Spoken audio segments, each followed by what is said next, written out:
Just the one game in the Eastern Football League this weekend, but it's a big one. It's first versus second in Division 1, and we're out here at Noble Park tonight, all thanks to Ferntree Gully Holden and HSV, where driving and local footy means a great deal.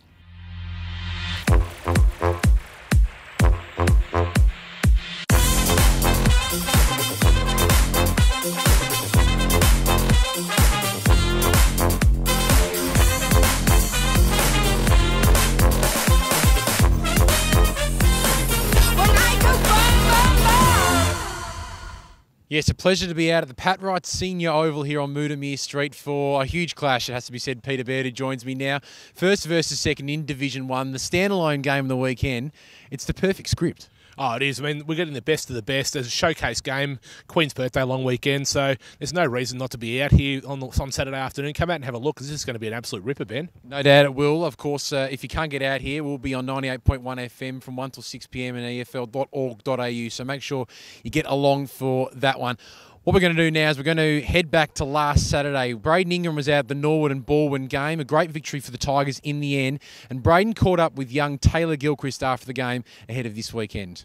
All right, thanks, Ben. The Gilchrist brothers tearing it up for Balwyn this year. And Taylor, you didn't play today. What's going on with yourself at the moment? I just had a bit of a calf strain from last week during the game, and it just wasn't getting right. Just didn't recover in time, unfortunately. So, yeah, should be right for next week. So, yeah, huge game next week. Looking forward to it? Yeah, absolutely. I've never played Noble before, watched a lot of the games, watching Wren play against them, and we know they're a pretty good side, and they could be second at the moment, and we're on top. So, yeah, first against second should be a good game. Now, a very nice win this afternoon against Norwood out here at Mullum, and it was a tight game, but I know you obviously didn't play, but it must have been good to see the boys really come out of a really tight game and get the win in the end. Yeah, no, it was good. I mean, I think it's a game that we needed, especially they came out quick.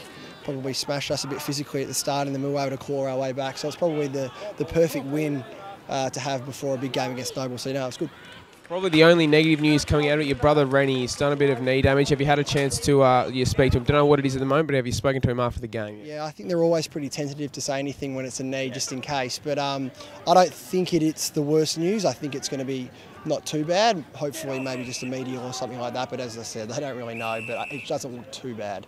Keep my fingers crossed. Very nice. And so you were originally with the Sydney Swans on the rookie list, and then you went to the VFL, and now here at the AFL. I just want to ask you, training intensity between AFL, VFL, is Balwyn really up there? And is there really a nice environment, a strong team environment down here, Balwyn? Yeah, I think Balwyn's got the perfect balance between professional and also having a bit of fun and enjoying it with your mates, which is probably wasn't a huge factor in the other leagues. So no, I really enjoy it. The intensity's a little bit less, which is as you'd expect, but I mean, it's all about what you do yourself away from the club as well. But when we get to training Tuesday, Thursday night, we're up and about and we're ready to go, and we always train hard. And Nutsy's got a pretty good balance with knowing when he needs to push us and when, we just need to keep going with our form and ease into it. He seems like a very calm coach. Is there too many times where he actually gets up and about and really gets in your faces? Or, I mean, I suppose when you're 8 and zip, it doesn't happen too often, does it? Oh, no, he still gets... He's not an angry coach. He's certainly not an angry coach. He's definitely emotional, but in a good way. He knows how to pump the boys up and row us up and get us pretty excited for the game. But no, he's reasonably calm, and he's got a great relationship with all the players. So he's easy to talk to, and he's a great coach. One of the best coaches I've had, especially in terms of motivating. He knows how to get us up and about. Now, it's great playing with your brother and your siblings in lower levels, but how good is it in this sort of environment, a really tempo and really hard competitive type football? How good is it playing with your brother? Yeah, no, I love it. I mean, to be honest with you, I don't notice it that much. Yeah, it's convenient going to training with him, living together and things like that. But probably the only time I really noticed it when he got cleaned up a little bit and it fired me up. But I didn't expect that. But it's good. I love it, and it's probably the main motivator for coming down here. Apart from the fact he's captain, I just wanted to play with him. So that's good. I love it. And now you're wearing a special jumper this afternoon. Tell us a little bit about that. Yeah, so it's just the jumper that we're going to wear against Noble Park this weekend, so Queen birthday clash.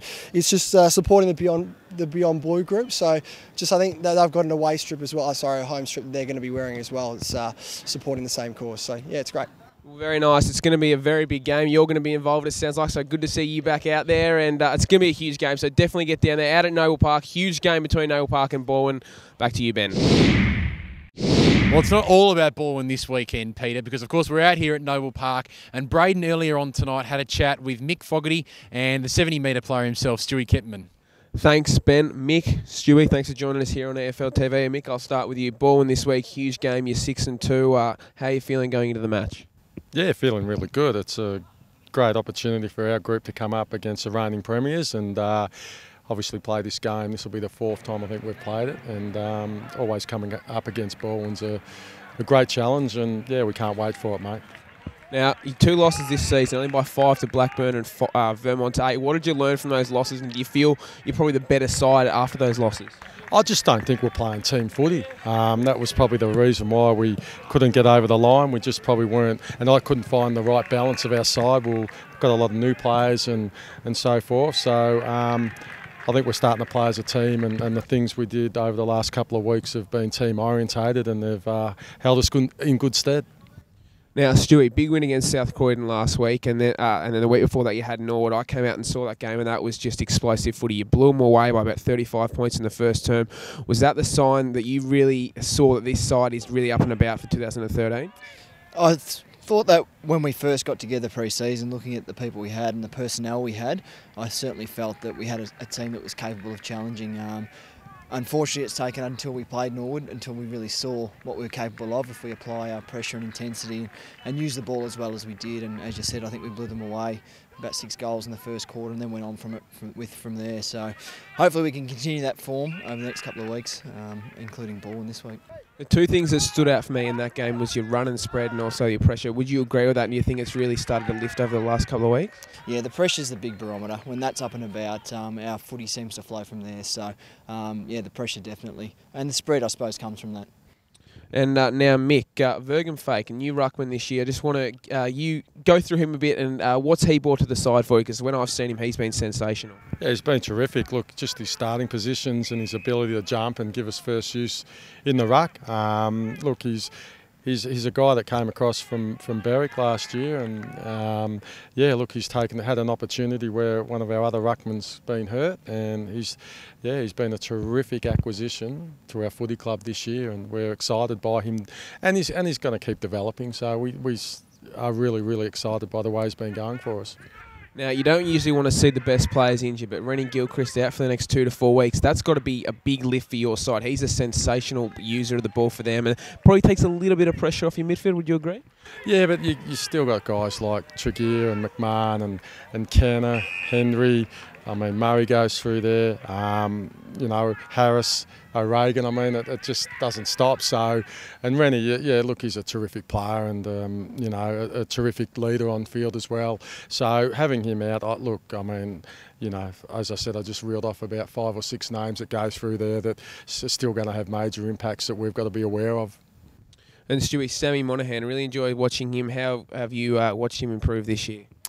Yeah, I've really enjoyed it, to be honest. Last year he went overseas for 6 weeks in the middle of the year, which I suppose really put a clamp on his season. And this season he's come back, he's really fit. And the last few weeks he's been one of our best players. And when he's fit and firing, we're every chance. And now finally, mate, you're wearing the jumper, the special jumper this weekend. Both Balwyn and yourselves going to be wearing it for Beyond Blue. It's got to be nice to get a new strip out. Yeah, definitely. It'll take a little getting used to seeing all this much blue, but it's for a terrific cause, and the club's happy to support it, as am I. Well, boys, thanks very much for joining us here on EFL TV. Going to be a cracker game. Make sure you get out to Noble Park. Going to be a great one. Boys, thanks very much. Important couple of weeks coming up for the Eastern Football League as we partner with Beyond Blue and celebrate their fantastic work in the field of mental health. And an ambassador for Beyond Blue who's done some fantastic work in this area and promoting good mental health over the past couple of years is Nathan Thompson, now of course playing with the Doncaster Sharks. Nathan, fantastic for you to join us here on EFL TV today. You're keeping a busy man at the moment. Thanks for spending some time with us. Absolute pleasure, Ben. Yeah, it's been great to be a part of the EFL this year and having a kick in Division 3 with the Sharks. You know, it's a fantastic league, and you know, the initiative around Beyond Blue and the round that you put together here in the EFL is fantastic. Well, life's pretty good for you now, but it probably wasn't so great back in 2003, 2004. When depression really hit you, and I suppose you started feeling some symptoms that you've really opened up with in the media. You can read Nathan's story at beyondblue.org.au. Tell us about those just for those who probably wouldn't know, 2003, 2004, some of the symptoms and some of the signs that you thought something's not quite right here? Yeah, Ben, to be honest, it was quite debilitating and something that I had no idea what was going on. I basically just thought that I was struggling with the pressures of AFL football, and certainly maybe that was the case.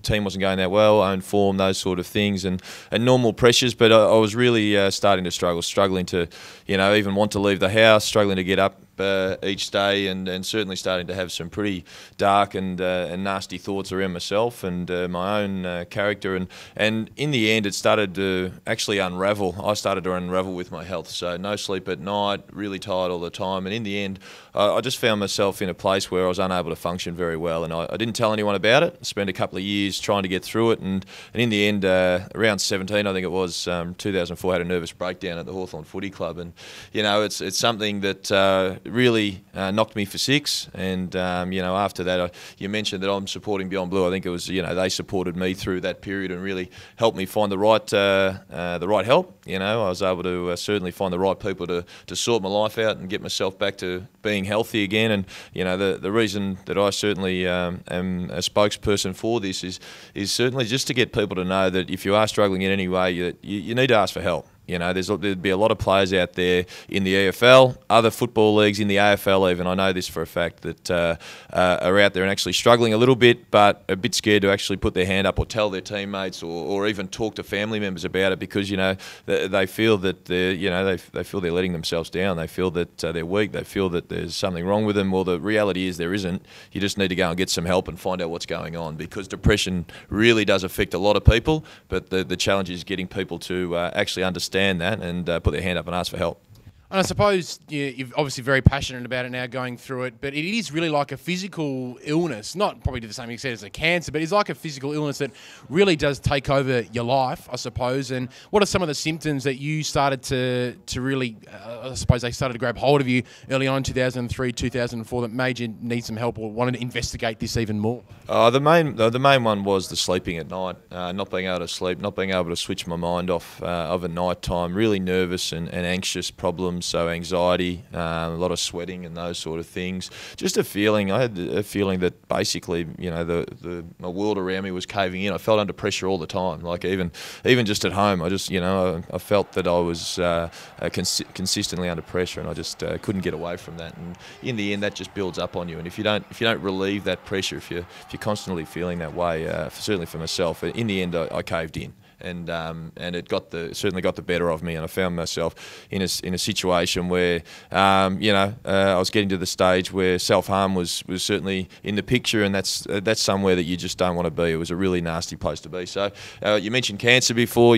Cancer, of course, is just a terrible disease. But I mean, if you talk about suicide numbers, and we don't want to probably go into too much depth in that area, but it's a serious issue in Australia and around the world. So I mean, there's a lot of young people that actually do take their own life because they feel that there's no other way out, when the reality is there is a way out, and that is to actually go and seek professional help and talk to your family, talk to your friends, and actually put up your hand and ask for that help. So it's a serious issue. And I suppose that's the main advice from what I hear from you now and from watching your story back, is to actually just get it off your chest. And I know that was, you came out in a media conference in 2004, lots of publicity around that, and from hearing you now and watching your story, just that big sense of relief of getting something off your chest and actually telling someone about it. That's just the start. That is just the start, Ben. Trust me that just getting it off the chest won't solve all the problems. It'll certainly take some of that pressure away. But for instance, there might be medication, there might be ongoing psychological help from the right doctors or psychologists. So certainly for people, don't be afraid to go down that path, because it is a necessity to get yourself back on your feet. And I'll put my hand up. I'm happy to say I went down all those paths to make sure I'll do whatever it takes to make sure that I'm healthy and well, and get myself back on my feet so I can get out there and have a kick at the footy again. And that's the most important thing, that people are healthy, that they're well, and they can get out there and do active sports or do the things that they like doing. For me, it's always been football.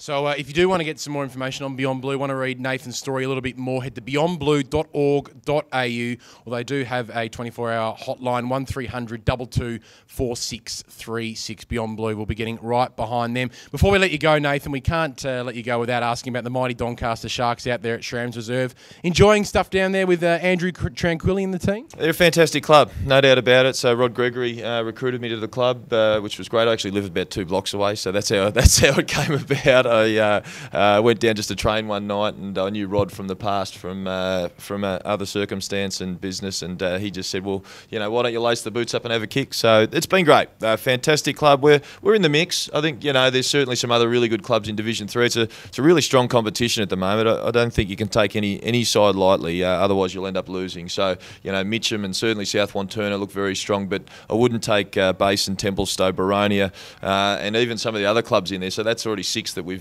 put forward that are in the mix as well. So strong competition, enjoying having a kick. Wish the fullbacks would take it a bit easier on me. Well, you've rambled off the clubs nicely, so you're all across it in Division 3. And just Steve Muller, Josh Lamachese and the team down there, they've been okay to sort of let you have a bit of room in the forward line? It's a bit of a common joke. They don't think I handball very often, but the guys are great. We've got a really good team down there.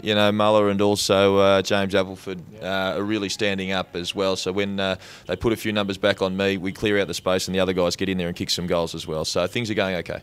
Well, great stuff, Tom. I really do appreciate your time here on EFL TV to obviously support Beyond Blue and promote Beyond Blue and the magnificent couple of rounds that we're going to have across the Eastern Football League. Thanks for your time. Pleasure, Ben. Good luck. Let's just go by division, who have been some of the big surprise packets, positive or negative, so far. Let's start in Division 1, which is the team that's really surprised you thought wouldn't reach or go below those heights that you expected? Well, if you have a look at the ladder in Division 1 at the moment, Ben, the team that really stands out is Roval. They currently sit in 6th position. They've come up from Division 2. It was probably a year of consolidation for the Hawks, but they're probably gone to that next level, and they're starting to challenge for a spot within that top 5 now. And who knows, by the end of the season, with the weighted draw, they've got the easiest draw out of any team in Division 1 at the moment. So their second half of the year, as Paul Minot said, might get a little bit easier for the Hawks. Let's move on to Division 2, and a team that has stood out for you, Peter, throughout the season so far. I get the feeling this might take on a slightly more negative tone, but there is plenty of room to improve in the second half of the year. At the start of the year, Ben, there was a lot of talk about Doncaster East maybe being that team that could rise from the pack and perhaps finish in the top 4, play finals. Things haven't gone quite as planned for Paris Harvey's boys down there at Zerby's Reserve. They've probably been the surprise for me, not because of how well they've done, but because they haven't been able to get results on the board. Who knows? They've got themselves off the bottom. If you look at the ladder in Division 2 at the moment, they've started to turn things around with the inclusion of Cale Peterson coming across from Hawthorn's list. So, their second half of the year might have to get better, but it probably has to if they're going to live up to any expectations that we had at the start of the year. Speaking of expectations, there's huge expectations on Division 3 at the moment. It is an incredibly tight competition. We say that every single week, but some great results over the weekend. Halfway throughout the season, what has been the team that surprised you most in Division 3? I think it's a bit of the same case as Division 2, Ben. At the start of the year, everybody was talking about the hype of the Ringwood Football Club. New coach, new players coming across. They've probably been the biggest disappointment across all 4 divisions out of any team. They're in that bottom 3 or 4 on the ladder at the moment. They're really struggling to get results together. Even on the weekend, coming up against a winless Whitehorse Pioneers, only able to get over the line by a couple of goals. That was a must-win game for the Redbacks. They won, but they weren't impressive. And let's move on to Division 4, and let's take a bit more positive tone with Division 4, because there've been some teams that have really stood out, Surrey Park being one of them, but I know Kilsyth's the team that you've been really impressed with. Oh, they've been fantastic. We had a really good look at them on the weekend in the radio game against Coldstream, and they were fantastic. The way they were able to run and spread from contests.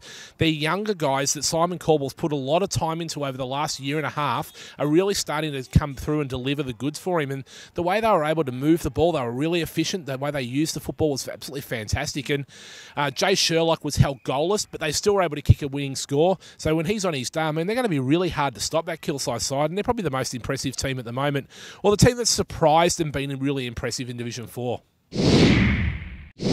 Time for the EFL TV Play of the Week, Peter Baird, and 4 great nominations last weekend, 2 from Montrose, and it was a bit of a voting battle between the 2 of them, but the big, long running goal of this man got the EFL TV Play of the Week. Middle of ground, Beninga somehow got a handball out, and they're going to stream forward again here, you would think. Banged on the boot there by Bell, drives the ball inside 450, bouncing ball, and bouncy, it might even go through! That That is one of the biggest goals you will see, Bell, streaming out of the middle of the... Congratulations to David Bell, the Montrose Footy Club. The long goal from the Big D, doing magnificent work after coming across from East Ringwood. Righto, let's have a look at this week's EFL TV plays of the week.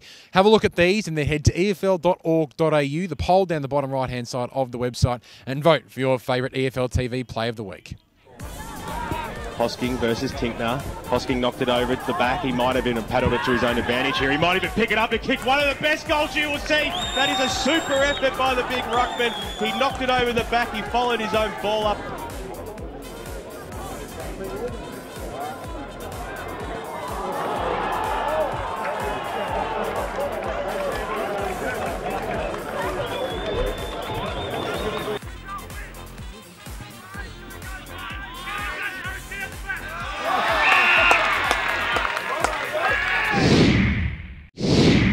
And while we were out here at Pat Wright Senior Oval, Peter Baird, we couldn't help but continue our search for the best haircut in the Eastern Football League. And we've got a beauty out here at Noble Park. We have, and Braden Ingram actually caught up with the young man a few minutes ago, Josh Ferguson. Have a look at these for the locks. Joshy, you're rocking the dreads. What's going on with them? Oh, just ever since I was like 13, 14, I always wanted dreads, so... Well, there you have it, Frosty. Another edition of EFL TV done and dusted, and it's a big one as well. Thanks very much to the Noble Park Football Club for being so accommodating out here. A quick tip from you, Balwyn or Noble Park for this weekend? I broke my rule last time. I tipped against the Bulls at home. They taught me a lesson. I should never do that ever again, so Noble Park for mine. Going for the second place, Bulls. Love it. Thanks for your work, Peter Baird. And we look forward to seeing you on Saturday, hopefully out here at Noble Park. And then, of course, for EFL TV next week. We'll catch you then.